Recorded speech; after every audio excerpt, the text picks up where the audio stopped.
حضرت حذیفہ رضی اللہ عنہ ارشاد فرماتے ہیں کہ نبی اکرم صلی اللہ علیہ وآلہ وسلم کو جب کوئی سخت امر پیش آتا تھا تو نماز کی طرف فوراً متوجہ ہوتے تھے۔ بسم اللہ الرحمن الرحیم۔ برکت کسے کہتے ہیں؟ برکت کو بیان نہیں، محسوس کیا جا سکتا ہے۔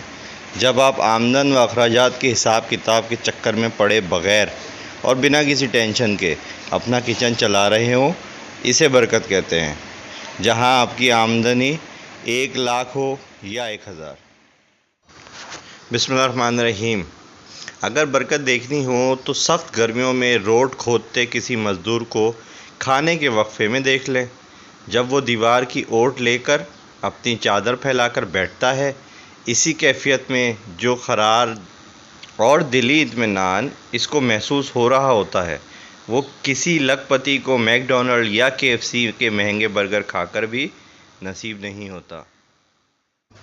آج کی اچھی بات، کچھ لوگ اپنی اکڑ کی وجہ سے قیمتی رشتے کھو دیتے ہیں اور کچھ لوگ رشتے بچاتے بچاتے اپنی قدر کھو دیتے ہیں۔ اللہ تعالی ہم سب کو رشتوں کی قدر کرنے کی توفیق عطا فرمائے۔